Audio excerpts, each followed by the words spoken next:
Assalamualaikum warahmatullahi wabarakatuh. Okey, saya Muhammad Solihin. Hari ini saya nak membentangkan Iswardi Moni punya memberi pencerahan dan juga membentangkan fakta-fakta kes yang Tun Dr. Mahathir telah saman Datuk Seri Anwar Ibrahim sebanyak 150 juta ringgit. Dia saman Datuk Seri Anwar Ibrahim disebabkan kenyataan Datuk Seri Anwar Ibrahim di dalam Kongres Parti Keadilan Rakyat yang macam dia kata, setelah tak ada kuasa, melalak menjerit pasal Melayu. Ketika 22 tahun memerintah sebagai Perdana Menteri dan 2 tahun, 22 bulan sebagai Perdana Menteri kali yang kedua mengkayakan anak-anak. So, kenyataan Datuk Seri Anwar Ibrahim itu jatuh ke atas batang hidung Tun Dr. Mahathir. So, Tun Dr. Mahathir saman Datuk Seri Anwar Ibrahim. So, ini pencerahan daripada Iswardi Moni setelah bukti-bukti yang diserahkan kepada mahkamah di atas saman Tun Dr. Mahathir terhadap Datuk Seri Anwar Ibrahim. So, kita boleh layan apa pencerahan-pencerahan ini, bukti-bukti ini dan setiap kes-kes sakau-sakau yang dibuat Tun Dr. Mahathir ketika memerintah. Dan perkara ni berlaku sewaktu sebelum Datuk Seri Anwar Ibrahim dipecat dan sehinggalah Datuk Seri Anwar Ibrahim dah dipecat sehinggalah tahun 2004. Macam Tun Dr. Mahathir macam meletakkan jawatan sebagai Perdana Menteri dan disambung ketika 2018 selepas Pakatan Harapan memerintah sebelum terbentuknya kabinet kerajaan ketika itu.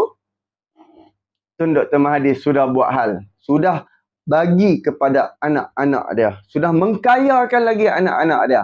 Jadi nantikan, jom kita bersama dengan Iswardi Moni hari ini. Ada beberapa poin saya sebut malam tadi tak berapa betul dia punya tarikh dia. Tetapi tidaklah mengubah fakta apa yang saya cakapkan. Benda yang sama je. Dia tidak mengubah fakta apa-apa. Cuma daripada segi tarikh tu ada sedikit kesilapan. Jadi hari ini saya akan betulkan semua balik, luruskan semua balik dan saya akan tambah beberapa poin yang saya tak bawa malam tadi. Sebab kesuntukan masa malam tadi. So hari ini kita akan bawa. So tajuk saya recommend tuan-tuan beli buku ni The Malaysian Maverick ni oleh Barry Wayne. Barry Wayne ni adalah Asian Wall Street Journal jurnalis, meninggal lah dia. Dan dia mengikuti perkembangan, dia adalah orang yang mengikuti perkembangan Mahathir daripada zaman awal dia menjadi Perdana Menteri sehinggalah dia bersara. So dalam buku ni banyak lagi pendedahan-pendedahan dan juga skandal-skandal yang disebutkan seperti Bakun, seperti IPP dan sebagainya lah. So ada banyak lagi yang tidak disebutkan oleh Datuk Seri Anwar Ibrahim. In fact ada satu tajuk dalam buku ni dipanggil apa, Scandal What Scandal. Scandal What Scandal dalam chapter 6, chapter ke-6 disebutkan tentang perkara ini. Baik. Saya pernah ada buat satu video tentang benda ni dahulu. Saya ada pernah buat satu video tentang pendedahan ini suatu masa dahululah, tapi kalau cari-cari tu jumpalah tentang buku ini. Okey, insyaAllah kita gempur. Terima kasih hashtag kita gempur. Terima kasih yang share, yang like, subscribe. Terima kasih yang apa orang kata bersama dengan kita. Saya akan go through lagi insyaAllah. Kita londeh malam hari ini. Kita londehkan Mahathir. Okey, sebelum saya nak cerita kita londeh ni tuan-tuan, background story sikit bagi yang tak tahu. Datuk Seri Anwar Ibrahim telah membuat satu pernyataan commenting daripada apa yang tweet daripada Mahathir, kenyataan Mahathir di Facebook, Twitter dia, berkenaan dengan bagaimana Melayu sekarang ini mundur, bagaimana Melayu sekarang ini dia kata teruk, bagaimana Melayu itu, Melayu ini dan sebagainya. Cerita Melayu lah. Senang cerita. Semalam pun dia cerita pasal DAP sebagainya. Orang dah bosan dengan cerita itu sebenarnya. Orang dah bosan dah. Dia ulang, dia all macam apa radio lama, dia ulang balik cerita yang sama yang orang dah bosan dengar dah. Orang dah tahu itu taktik lama dia untuk nak memecah belahkan bangsa dan agama ni. So Datuk Seri Anwar Ibrahim kata di dalam Kongres Parti Keadilan Rakyat, beliau mengatakan bahawa apa? Dia kata bahawa dia cerita Melayu miskin, dia dok mengkayakan anak-anak dan kroni dia. Dia tak cakap spesifik macam tu, tapi Datuk Seri Anwar kata ada yang memerintah 22 tahun, 22 bulan, yang kaya anak bini dia, yang kaya kroni dia. So daripada kenyataan itu, Tun Mahathir telah menyaman Datuk Seri Anwar Ibrahim dengan saman 150 juta saman fitnah. Kemudian untuk menjawab saman fitnah ini, maka Anwar Ibrahim kena membuat pembelaan. Dia kena buat satu pembelaan, so dibuat satu surat. Satu pembelaan lah, bukan surat lah, pembelaan. Dan pembelaan itu, saya dah print. Saya dah print semalam. Dia ada tebal macam ni lah, tebal ya. So tapi dia tebal sebab bahasa Inggeris dan bahasa Malaysia. Kalau ikutkan dalam 70 muka surat je, tak banyak. Okey. So dalam pembelaan itu, maka didedahkanlah skandal. Kenapa perlu didedahkan is? Sebab nak membuktikan bahawa memang 22 tahun dia memerintah dan 22 bulan dia memerintah, dia hanya mengkayakan anak dan juga menantu dia dan juga kroni dia. Itu point dia. Sebab untuk nak menjawab saman fitnah, kita kena membawa fakta kepada fitnah tersebut. So-called kenyataan fitnah tersebut, kita nyatakan ini fakta dia. Ini bukan fitnah, ini adalah fakta. Maka kalau itu adalah fakta, bermakna dengan arti kata lain, ia bukan fitnah, maka saman itu tidak boleh diadakan. Tetapi saya kata itu merupakan perangkap Anwar Ibrahim. Anwar Ibrahim sengaja mendedahkan perkara tersebut supaya menghadir saman. Dan akhirnya dia menghadir saman. Kalau Anwar dedahkan saja-saja, nili-wili kita kata, saja-saja dia nak dedah, macam benda ni bukan tak pernah didedah pun, orang tak akan percaya. Tapi kalau dokumen itu dibawa di mahkamah, maka itu boleh menjadi point kita. Kejap, apa call ni? Itu menjadi point kita kan. Itu akan menjadi orang kata apa? Menjadi point yang kuat untuk nak dibawa di mahkamah. Sebab dia dibawa di mahkamah. Baik. So itu background So harap tuan-tuan faham tentang background dia. Jadi kita terus pergi ke point yang saya nak bawakan. Okay, Mahathir dilondehkan. Right. Now, dia ada 4 perkara di dalam pembelaan Anwar Ibrahim. Ada 4 perkara yang Anwar sebut sebagai fakta kes. Dia banyak sebenarnya. Kalau kita baca buku ni, saya kata banyak lagi. Tapi Anwar sebut 4 saja. Kenapa 4 je? Sebutlah semua. Buat apa nak panjang-panjang? Dia hanya perlu buktikan fakta itu benar. Cukup. Fakta 22 tahun, fakta 22 bulan. Okay, fakta dia bagi harta, bagi projek pada anak menantu dia, dan fakta dia bagi projek pada kroni. Cukup. Tak perlu nak sebut semua. Cukup apa yang membenarkan fakta tersebut. Baik, kita tengok.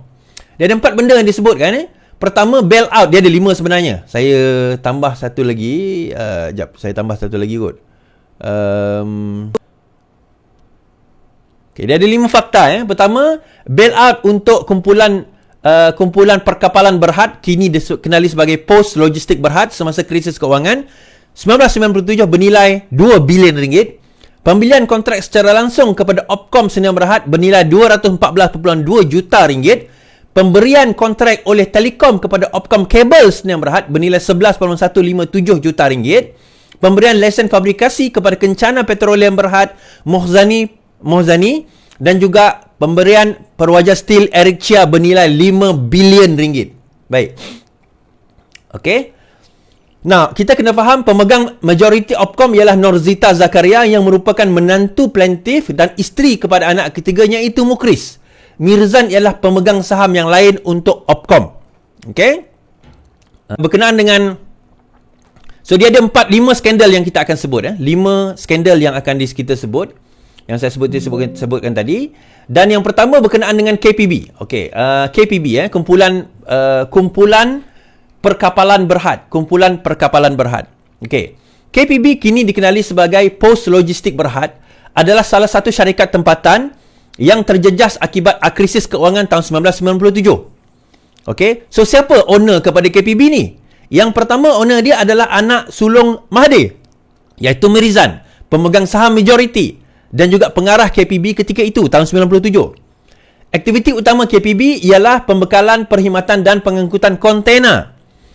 Liability semasa atau net current liabilities bagi KPB adalah sebanyak 423.94 juta pada tarikh berakhir Disember 1997. Okey, itu KPB punya net current liabilities. Selepas Julai, Anwar Ibrahim yang juga Menteri Keuangan telah menerima satu permohonan dari bantuan keuangan daripada KPB dan atau Mirzan bagi pihak KPB. Permohonan tersebut telah ditolak oleh Anwar Ibrahim. Anwar tak nak. Masa itu ni 97, kita kena ingat zaman krisis keuangan, KPB menghadapi masalah keuangan yang teruk. So dia minta bantuan Anwar Ibrahim bagi dana atau bail out. Anwar tolak. Anwar kata tak nak. Seterusnya, Mahathir pun berjumpa lah dengan Anwar Ibrahim. Yang ni, siri ni ada dalam Anwar The Untold Story. Pendek je. Ada the snippets dalam cerita tu. Dan mengarahkan Anwar untuk mencipta satu skim khas. Tujuan dia untuk bagi duit lebih kurang 2 bilion ringgit daripada pembendaharahan atau kantong negara bagi membantu KPB, syarikat anak Mahathir atau Mirzan, dalam hal ini, dalam hal nak selamatkan anak KPB ni. Anwar telah menggesa Mahathir untuk mempertimbangkan semula skim yang dinyatakan kerana adalah sukar untuk kita nak merasionalkan dan menjustifikasikan penggunaan dana perbendaharaan untuk nak selamatkan KPB pada waktu itu. Defendant yang juga menyatakan, defendant bagi tahu, Anwar bagi tahu kepada Mahathir, sekiranya Mahathir nak teruskan juga pengeluaran dana, maka perlu dibentangkan belanjawan tambahan kepada parlimen untuk diluluskan. Tak boleh nak bagi nilai-wili, nak bagi macam tu je, tak boleh. Jadi pada masa itu Anwar tapi yalah, Mahathir kecewalah dengan jawapan Anwar dan menekankan bahawa kalau didedahkan di parlimen, benda itu akan memalukan Mirzan dan juga dirinya sendiri sebagai Perdana Menteri. Walaupun Anwar enggan melayan permintaan KPB untuk bantuan keuangan dan beliau telah menjawab Mahathir seperti yang dinyatakan di atas, Dependent kemudiannya memaklumkan kepada Tan Sri Muhammad Hassan Marekan, masih hidup lagi orang ni, yang merupakan Presiden dan CEO Petronas terdahulu, bahawa Mahathir telah mengarahkan Petronas untuk bail out KPB. Okey? So dalam tak sempat dia nak selesaikan masalah tu, dia terus minta tolong dengan Petronas, bukan minta tolong, bagi arahan pada Petronas. Tuan-tuan, ni saya nak bagi tahu. Ini saya nak bagi tahu kalau adik-adik semua masih percaya cerita fitnah liwat, inilah sebab kenapa Anwar difitnah liwat. Nak letakkan Anwar dengan skandal rasuah, tak ada. Skandal penyalahgunaan wang, tak ada. Skandal itu, skandal ini, tak ada. Maka pada waktu ini 1997 wujud 50 dalil kenapa Anwar tidak boleh jadi Perdana Menteri. 50 dalil itu menyebut tentang skandal dengan bini orang, Samsida, skandal dengan itu, skandal dengan ini, dia main belakang dan sebagainya, macam-macam cerita. Sebenarnya cerita itu semua fitnah untuk untuk memastikan dia jatuh disebabkan keengganan dia untuk nak buat perkara songlap duit rakyat untuk nak bail out projek anak bini seperti yang kita dedahkan ini. Hari ini kita dedahkan setelah lebih 20 lebih tahun, dekat nak 30 tahun tuan-tuan, 20 lebih tahun dah perkara ini kita dedahkan supaya nampak skandal fitnah liwat itu adalah tujuan untuk nak menutup skandal. Habis yang fitnah liwat 2, 1MDB. Fitnah Anwar mendedahkan 1MDB tahun 2011 di Parlimen. Fitnah liwat 2 digunakan untuk kenakan Anwar pada waktu itu. Baik, kita pergi kepada poin ini. So akhirnya dia daripada KPB dia minta perbendaharaan tak boleh, Anwar tak bagi, so akhirnya dia minta dekat Petronas. Apabila mengetahui bahawa Mahathir berhasrat menggunakan Petronas untuk bail out KPB, defendant Anwar Ibrahim telah berjumpa dengan Mahathir untuk menyuarakan bantahan beliau terhadap perkara yang sama. Tetapi Mahathir tidak mengendahkan bantahan Anwar dan menyatakan bahawa Petronas berada di bawah kawalan perbendaharaan. Pada 6 hari bulan 3 1998, kita kena ingat Anwar dipecat September 1998. 6 hari bulan 3 1998, Petronas telah mengumumkan rancangan untuk mengambil alih aset-aset perkapalan KPB. Akhirnya Petronas ambil juga. Perkara ini dibuat menurut arahan yang diberikan oleh pelantif, oleh Mahathir. Pada masa itu Petronas berada di bawah kawalan dan arahan Mahathir menurut Seksyen 3 Akta Petroleum 1974 kerana beliau adalah Perdana Menteri. Perdana Menteri adalah pengurusi ataupun patron kepada Petronas. Sebagai Perdana Menteri, Mahathir juga mempunyai kuasa untuk mengeluarkan apa-apa arahan yang diberikan. Mahathir juga mempunyai kuasa untuk mengeluarkan apa-apa yang difikirkan sesuai kepada Petronas. So, nak membuktikan bahawa 22 bulan tu memang dia bail out anak dia. Pada hari yang sama, 6 hari bulan 3, MISC telah memeterai 2 dokumen persefahaman MOU bersama dengan Petronas dan KPB. Defendant menyatakan bahawa objektif untuk MOU adalah memudah atau facilitate pengambil alihan aset-aset KPB melalui pembayaran tunai kepada KPB. Kita kena ingat KPB tadi ada net liability sebanyak 400 lebih juta. Okay? So MOU itu, memorandum persamaan dengan Petronas ini, adalah MISC akan mengambil alih Petronas Tanker. Daripada Petronas, pertimbangan pengambilan Petronas Tanker akan diselesaikan dengan pengeluaran saham baru kepada Petronas. Dia bagi saham. Setelah pengeluaran saham baru oleh MISC kepada Petronas, MISC akan menjadi anak syarikat kepada Petronas. MOU dengan KPB pula, MISC akan ambil alih syarikat Pacific Basin Box Shipping Limited yang dikenali sebagai PNSL Limited daripada KPB dengan 48.4% MISC juga akan mengambil alih daripada PSN Berhad yang merupakan anak syarikat milik penuh KPB. 51% kepentingan ekuiti yang dimiliki oleh PNSL dalam Asia LNG Transportation dan juga Asia LNG Transport 2 Sdn Bhd. 9 buah kapal dan 2 kapal yang baru dibina dikendalikan oleh PNSL. Yang ni dia akan ambil alih. Okey. Pada 12 hari bulan 11. Okey. 12 hari bulan 11, Anwar dipecat bulan 9. 2 bulan kemudian, transaksi 2 bulan setelah Anwar dipecat sebagai Menteri Keuangan dan kemudian Mahathir mengambil alih sebagai Menteri Keuangan. Kita kena ingat Mahathir ambil alih daripada Menteri Keuangan sebagai Menteri Keuangan. Okey, Mahathir ambil alih sebagai Menteri Keuangan. Itu kita kena ingat. So, pengambil alihan tersebut, masa bila pengambil alihan tersebut? Pengambil alihan tersebut berlaku pada setelah Anwar Ibrahim dipecat dan sebagai Menteri Keuangan. Okey, ini yang perkara yang kita kena faham. Setelah mengambil alih pada bulan 11, 9 dipecat, bulan 11 Anwar sebagai Menteri, Mahathir sebagai Menteri Keuangan. Mahathir sebagai Menteri Keuangan, telah berlaku antara MISC, KPB dan syarikat penuh PNSLB Berhad. MISC telah mengambil alih PNSL Limited daripada KPB dengan pemberian tunai sebanyak 55 juta USD atau 209 juta.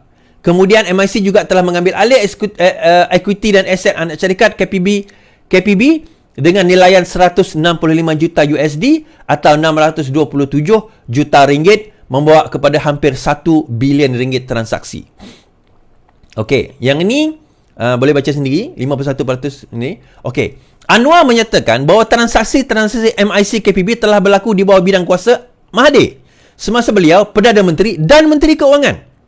Anwar dipecat September, dia ambil alih bulan 11, dia selesaikan perkara ini. Anwar ditangkap okey, pada September itu dipecat bukan belum ditangkap lagi, dipecat. Menurut transaksi, KPB telah menerima sejumlah 220 juta USD ataupun 836 juta ringgit daripada MISC Petronas untuk tahun kewangan pada 1998 Disember. Akibatnya, pada awalnya, pada Disember 97, kerugian KPB adalah 189.788 juta untuk kewangan tahun berakhir. Disebabkan oleh transaksi yang dibuatkan oleh Mahathir tadi, disebabkan Mahathir buat benda itu semua, KPB kemudian melaporkan keuntungan sebanyak 126.53 juta ringgit dalam masa setahun. Disember 97 tadi dia rugi 189 juta. Disember 98 dalam zaman kewangan zaman kemelesatan ekonomi, zaman krisis keuangan pada waktu itu, tiba-tiba company KPB untung 126 juta.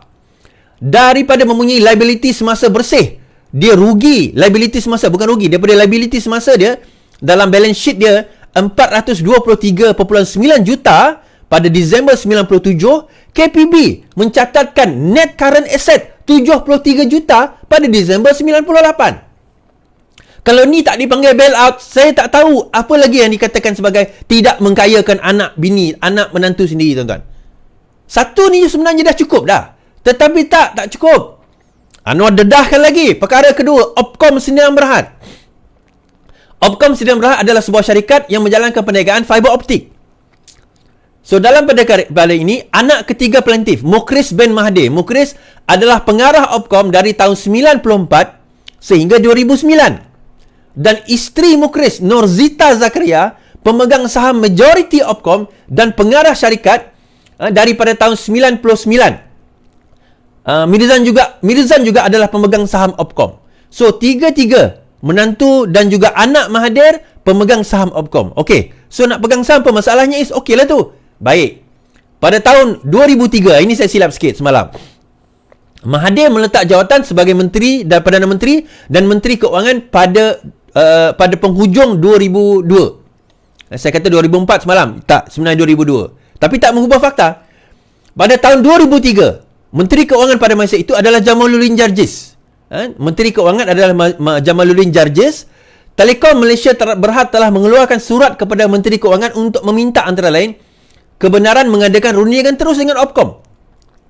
Telekom adalah sebuah syarikat berkaitan GLC dan Menteri Keuangan memegang satu saham khas yang memberikan MKD kuasa untuk menolak keputusan lembaga pemegang saham yang lain. So, maksudnya golden share ni tuan-tuan, walaupun kerajaan ada satu share je dalam Telekom, tetapi satu share itu dia ada kuasa veto.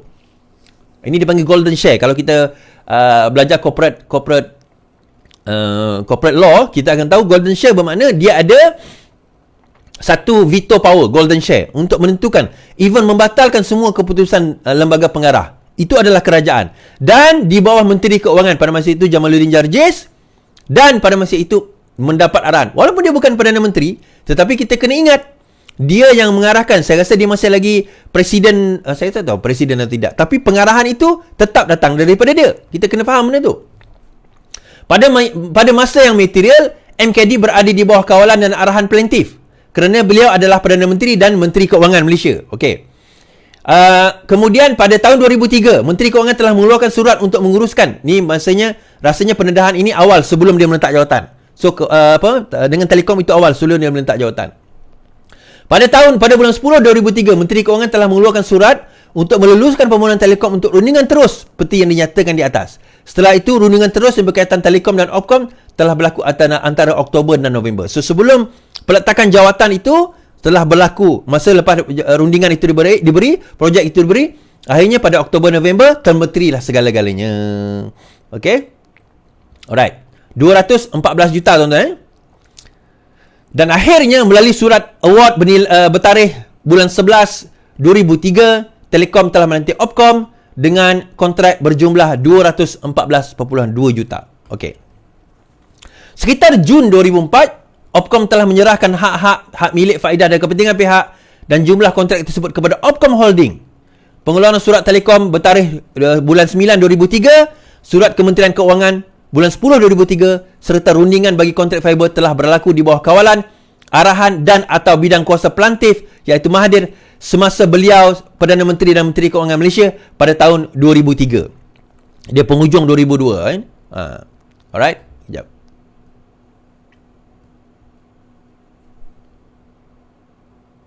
Sorry, dia quit Menteri Keuangan 2003. Betul. Ya, betul. Dia pada masa itu dia berhenti sebagai Menteri Keuangan pada tahun 2003. Sorry, saya silap. So, kalau kita tengok Menteri Keuangan kedua Jamaluddin Jarjis pada masa itu. Jadi, saya betulkan sikit. So, satu surat award tahun 2003, kan? Tahun 2003, dia berhenti sebagai Menteri Keuangan pada tahun 2003. Okay? Pada November 2003, dia berhenti sebagai Menteri Keuangan pada November 2003. So, benda ini masih lagi di bawah kawalan beliau. Melalui surat award bertarikh bulan 11 2003, sebelum dia meletak jawatan, dia telah Telekom, iaitu di bawah kuasa beliau, telah melantik Opcom sebagai kontraktor bagi pembekalan kawal kabel fiber optik bernilai 214 juta. Dan akhirnya pada 2004, segalanya diserahkan. Pengeluaran surat Telekom bertarikh bulan September 2003. September 2003, di mana pada masa itu beliau juga adalah Menteri Keuangan, dan juga surat Kementerian Keuangan bertarikh 7 hari bulan 10 2003. Baik. Opcom Kabel Sdn Berhad. Okey, Opcom Kabel Sdn Berhad. Ini satu lagi syarikat. Yang ketiga, adakah cukup tadi Opcom? Tak cukup. Kita bawa lagi company ketiga. Opcom Kabel Sdn Berhad pula. Baik. Opcom Kabel Sdn Berhad dimiliki oleh siapa? Pertama, Mirzan, anak pertama daripada 94 sehingga 2021, pengarah Opcom Kabel Sdn Berhad. Mohzani, anak yang kedua, pengarah Opcom daripada 2009 sehingga 2019. Mukhris, pengarah Opcom dari tahun 94 sampai 2009, dan isteri Mukhris, Nozita Zakaria, dari tahun 95 sehingga 2021. Okey. Opcom ini telah mendapat kontrak bernilai 11.5157 juta daripada Telekom pada 2018. Tadi kita cerita tahun 98 97. Dia jadi Perdana Menteri tahun 2003. Yang ini dia jadi Perdana Menteri lagi 22 bulan. So, dia bagi projek pada masa ini 2018. 10 hari bulan 5 2018, sewaktu dia jadi Perdana Menteri. Okey. Jadi Perdana Menteri. 9 Mei, kita kena ingat, saya ingat tarikh ni. 9 Mei 2018 kita menang. 10 Mei dia angkat sumpah. Okay. Selepas pilihan raya 10 Mei dia angkat sumpah, dia jadi Perdana Menteri. Kontrak itu telah diluluskan terus sebelum jemaah menteri dibentuk, tuan-tuan. Sebelum Mahathir bentuk jemaah menteri dibentuk, Menteri Keuangan dibentuk pada bulan 7 2018. Nanti ada orang tanya, mana tu Menteri Keuangan bukan Lim Guan Eng ke? Tak, Lim Guan Eng belum dilantik. Kelulusan itu diberikan oleh Mahathir sebelum pelantikan Lim Guan Eng sebagai Menteri Keuangan. Menteri Keuangan dilantik pada bulan 7 Julai 2018. Mahathir angkat sumpah sebagai Perdana Menteri bulan 5. Bulan 5 ke bulan 7 itu, dia bagi projek kabel kepada Opcom. Tak habis lagi. Itu menjawab 22 bulan. Yang tadi menjawab 22 tahun. Kencana Petroleum Berhad. Yang ni 22 bulan juga. Pada tahun 2001. Anak kedua pelantik Mozani telah menubuhkan sebuah syarikat bernama Kencana Capital Sdn Berhad dan mengambil alih fabrication. Diambil alih fabrication. Yat tersebut dilumut dengan melabur dalam HL Engineering. Pada tahun 2002, Petronas telah memberi satu lesen fabrikasi offshore structure yang besar kepada Kencana Petroleum, walaupun baru ditubuhkan. Company baru tubuh, Petronas bagi projek besar pada dia sebab anak Mahathir. Pada masa tersebut diberikan Kencana Petroleum, pelantif adalah Perdana Menteri dan Menteri Keuangan. Akibatnya pelantif menjalankan pengawasan terhadap pengeluaran lesen fabrikasi, memandangkan Petronas beroperasi sebagai entiti penuh di bawah Mahathir berdasarkan Seksyen 3 Akta Kemajuan Petroleum. Okey, 4 dah. Ini pula 22 bulan, 22 tahun. Sekarang ini kroni. Siapa kroninya? Pewajar Steel. Dia banyak, tapi ini salah satu. Dalam kes ini dibawa Pewajar Steel. Dalam tahun 95, Anwar Ibrahim sewaktu beliau menjadi Menteri Keuangan dan Timbalan Perdana Menteri telah menerima satu laporan daripada Kementerian Keuangan dalam Lembaga Pengarah Kumpulan Syarikat Pewajar mengenai kerugian besar yang ditanggung dan kegagalan untuk mematuhi prosedur dan amalan keuangan standard. Anwar kemudian mengarahkan supaya Jawatan Kuasa Tender dan Keuangan ditubuhkan oleh Lembaga Pengarah Pewajar. Apabila wakil tersebut di Pewajar membangkitkan perkara yang sama, pengarah urusan kumpulan pewajar iaitu Tan Sri Eric Chia telah memaklumkan bahawa Mahathir telah diberi taklimat dan beliau memberi kebenaran pengarah urusan untuk berbuat sesuka hati. Kan? Apa tujuan Eric Chia jumpa Mahathir? Apa tujuan Eric Chia jumpa Anwar? Minta Anwar bail out pewajar. Pada tahun 96, kumpulan pewajar menanggung kerugian besar yang telah menerima dana suntikan oleh pembendaharaan negara. Pembendaharaan tidak dapat menolak permintaan tersebut kerana Mahathir telah mengarahkan supaya Eric Chia diberi sokongan dan latitude untuk mengendalikan syarikat pewajar. Menurut laporan audit PricewaterhouseCoopers, kumpulan pewajar tidak solvent. Pewajar memerlukan sekurang-kurangnya 2 bilion ringgit untuk memastikan supaya kumpulan tersebut kekal sebagai usaha berterusan. Sorry, saya sebut tadi 5 bilion, sebenarnya 2 bilion. Yang 5 bilion tadi tu, 5 bilion tu PKFZ. Itu skandal lain. Tak ada disebut dalam ni. PKFZ skandal lain. Sepanjang 96 dan juga 53 bilion untuk tahun 96 hingga tahun 2000. Berdasarkan akaun pengurusan setakat Disember 95, kumpulan tersebut mempunyai liability semasa bersih. Liability semasa bersih, net current liability 926 juta, hampir 1 bilion. Liability jangka panjang 6 bilion dan defisit hampir 1.9 bilion dalam dana pemegang saham. Ini tahun 96, bukan tahun 2003. Pendedahan keuangan Kementerian Keuangan dalam kumpulan tersebut adalah lebih 5 bilion, termasuk 2.7 bilion dalam tunai, 3.1 bilion dalam jaminan pinjaman oleh kementerian. Dibuktikan terdapat tabir urus tidak baik oleh Eric Chia. Namun begitu, pada Disember 1996, Anwar telah membentangkan usul dalam parlimen untuk meluluskan suntikan kepada Pewajar Steel atas arahan Mahathir. Dan pengurusan syarikat tersebut diselia oleh PwC. Anwar kata, lulus, tapi dengan syarat syarikat itu ditadbir urus oleh PricewaterhouseCoopers. Anwar juga telah membentangkan dapatan awal laporan di atas. Setelah pembentangan usul yang mendapat liputan luas, Mahathir telah menyoal Anwar mengenai keperluan untuk membentangkan apa orang kata dapatan ataupun orang kata menota daripada PricewaterhouseCoopers dalam parlimen. Kenapa nak bentang dalam parlimen? Mahathir kemudian terus menyokong Eric Chia walaupun beliau telah diberi taklimat oleh PricewaterhouseCoopers mengenai dapatan pihaknya. Pada pertengahan 98, PricewaterhouseCoopers telah menyerahkan laporan lengkap kumpulan pewajar kepada Mahathir, Anwar Ibrahim dan juga Governor Bank. Sebelum Anwar dipecat. Terdapat pinjaman besar yang diambil oleh syarikat tersebut dan salah urus yang teruk, gross mismanagement oleh pihak pengurusan yang diketuai oleh Eric Chia. Terdapat bukti menunjukkan bahawa Mahathir memberi kuasa dan membenarkan Eric Chia dan pihak pengurusan untuk meluluskan dan memasuki kontrak besar tanpa tender dan tanpa rujukan kepada lembaga pengarah perwajar atau pembendaraan. Walaupun PricewaterhouseCoopers telah membuat dapatan seperti yang dijelaskan di atas, Mahathir tetap menyokong dan atau tidak mengambil sebarang tindakan terhadap Eric Chia dan pengurusan pewajar. Ini memudaratkan dan menjejaskan Kementerian Keuangan, dana awam dan negara.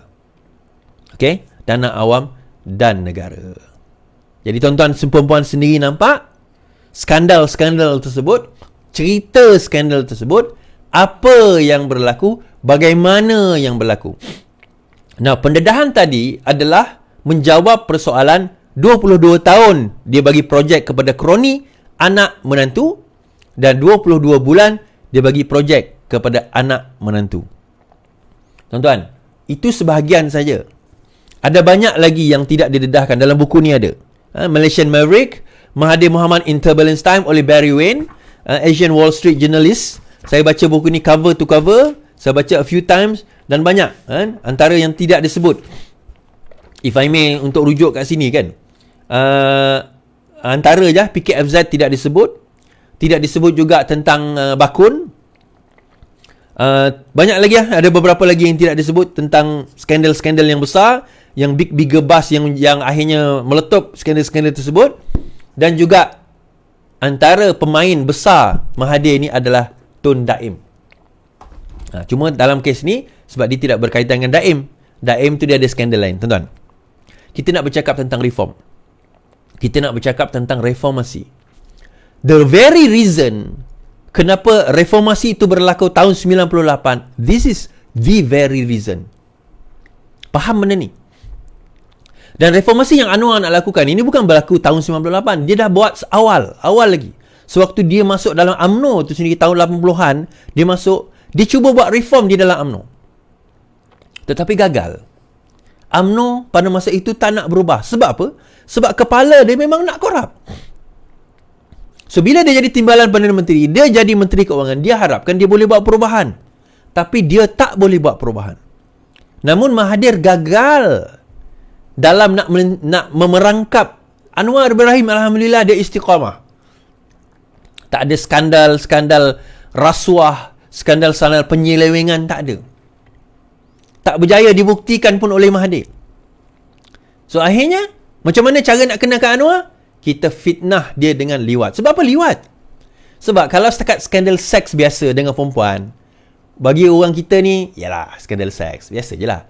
Tapi kalau liwat, tuan-tuan, liwat ni dia ada implikasi undang-undang. Kalau skandal seks dengan perempuan, kalau lelaki dengan perempuan dengan lelaki, tak ada implikasi undang-undang. Dia sekadar malu je lah. Kalau nak perangkap Anwar, sekadar malu. Dia tak ada implikasi undang-undang. Dalam undang-undang negara kita, selain syariah, tak ada implikasi undang-undang penjara sebab tak ada untuk skandal seks. Okay? Tetapi untuk skandal liwat ada. 20 tahun penjara dan 20 kali sebatan. So dikenakan. Dalam liwat pertama 2004, Anwar Ibrahim, Mahkamah Persekutuan mendapati beliau tidak bersalah. Digunakan balik skandal itu. Skandal baru tapi cerita yang sama, old story, new character pada tahun 2013. Kenapa? Sebab pendedahan Anwar Ibrahim terhadap 1MDB di Parlimen pada tahun 2011. Kita nampak tuan-tuan? Sebab itu saya kata Allahyarham Tuan Guru Nik Aziz kata benda ini semua fitnah. Beliau nampak. Tapi orang PAS zaman sekarang dia tak nampak. Dia tak nampak, tuan-tuan.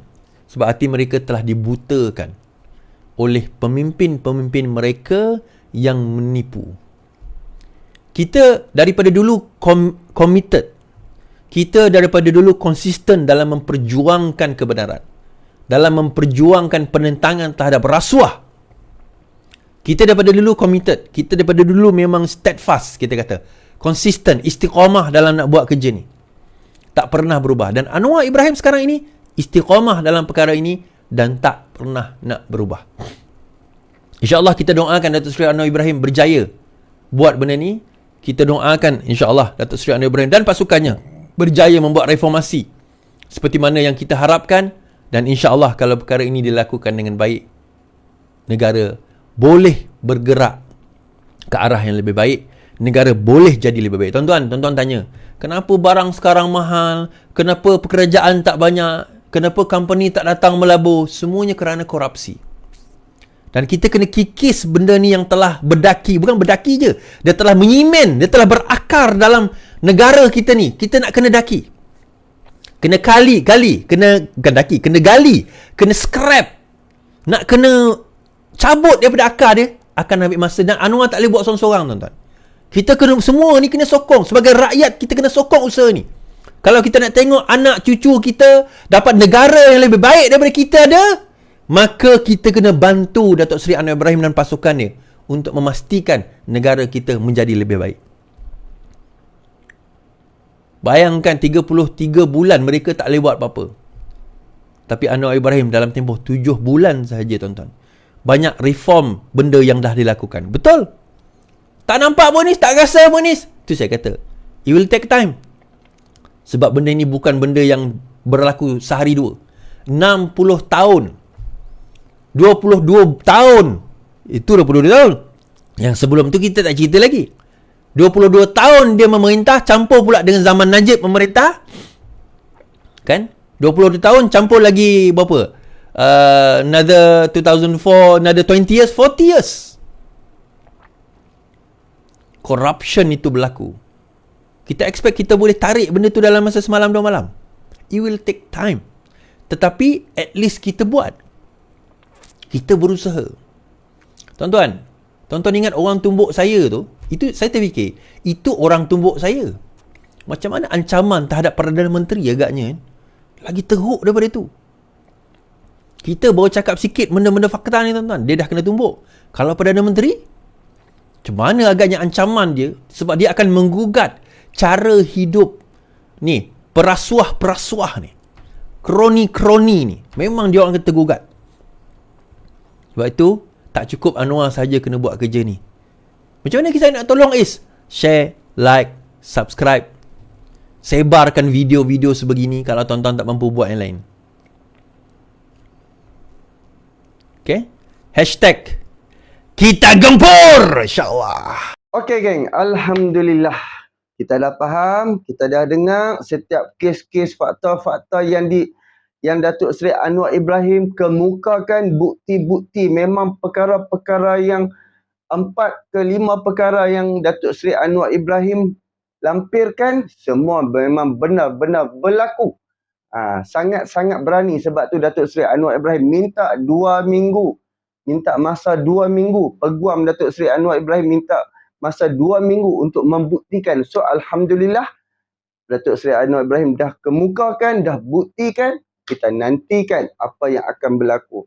Ini orang kata, Tun Dr. Mahathir macam mencari pisau kepada dirinya. Kan? Dia mencari pisau daripada orang lain supaya menikam dirinya. Okey. Terima kasih banyak. Subscribe, like, komen dan share. Hantar kat mak ampang tuan. Assalamualaikum. Sokonglah kerajaan perpaduan di bawah kepimpinan Datuk Seri Anwar Ibrahim. Assalamualaikum.